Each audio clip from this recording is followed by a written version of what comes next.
سعید بن جبیر سے روایت ہے، مجھ سے پوچھا گیا لیان کرنے والوں کا مسئلہ مصعب بن زبیر کی خلافت میں حیران ہوا کیا جواب دوں، تو میں چلا عبداللہ بن عمر رضی اللہ عنہما کے مکان کی طرف مکے میں، اور ان کے غلام سے کہا میری آمد کا عرض کرو۔ اس نے کہا وہ آرام کرتے ہیں۔ انہوں نے میری آواز سنی اور کہا کیا جبیر کا بیٹا ہے؟ میں نے کہا ہاں۔ انہوں نے کہا اندر آ، قسم خدا کی تو کسی کام سے آیا ہوگا۔ میں اندر گیا تو وہ ایک کمبل بچھائے بیٹھے تھے اور ایک تکیے پر ٹیک لگائے تھے جو چھال سے کھجور کی بھرا ہوا تھا۔ میں نے کہا اے ابو عبد الرحمن، لیان کرنے والوں میں جدائی کی جائے گی؟ انہوں نے کہا سبحان اللہ، بے شک جدائی کی جائے گی، اور سب سے پہلے اس باب میں فلاں نے پوچھا جو فلاں کا بیٹا تھا رسول اللہ صلی اللہ علیہ وسلم سے۔ اس نے کہا یا رسول اللہ، آپ کیا سمجھتے ہیں اگر ہم میں سے کوئی اپنی عورت کو برا کام کراتے دیکھے تو کیا کرے؟ اگر منہ سے نکالے تو بری بات نکالے گا، اگر چپ رہے تو ایسی بری بات ہے کیوں کر چپ رہے؟ رسول اللہ صلی اللہ علیہ وسلم یہ سن کر چپ ہو رہے اور جواب نہیں دیا۔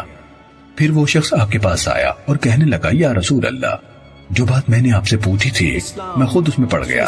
تب اللہ تعالیٰ نے یہ آیتیں اتاری سورہ نور میں والذین یرمون ازواجہم آخر تک۔ آپ نے یہ آیتیں مرد کو پڑھ کر سنائی اور اس کو نصیحت کی اور سمجھایا کہ دنیا کا عذاب آخرت کے عذاب سے آسان ہے، یعنی اگر تو جھوٹ بہتان باندھتا ہے تو اب بھی بول دے، حد قذف کے 80 کوڑے پڑ جائیں گے، مگر یہ جہنم میں جلنے سے آسان ہے۔ وہ بولا نہیں، قسم اس کی جس نے آپ کو سچائی کے ساتھ بھیجا، میں نے عورت پر بہتان نہیں جوڑا۔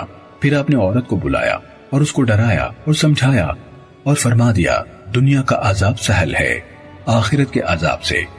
وہ بولی نہیں، قسم اس کی جس نے آپ کو سچائی کے ساتھ بھیجا ہے، میرا خامن جھوٹ بولتا ہے۔ تب آپ نے شروع کیا مرد سے اور اس نے 4 گواہیاں دی اللہ تعالیٰ کے نام کی، مقرر کہ وہ سچا ہے، اور 5ویں بار میں یہ کہا کہ خدا کی پھٹکار ہو اس پر اگر وہ جھوٹا ہو۔ پھر عورت کو بلایا، اس نے 4 گواہیاں دی اللہ تعالیٰ کے نام کی، مقرر کہ مرد جھوٹا ہے، اور 5ویں بار میں یہ کہا اللہ کا غضب اترے اس پر اگر مرد سچا ہے۔ اس کے بعد آپ نے جدائی کرا دی ان دونوں میں۔ صحیح مسلم حدیث نمبر 3746۔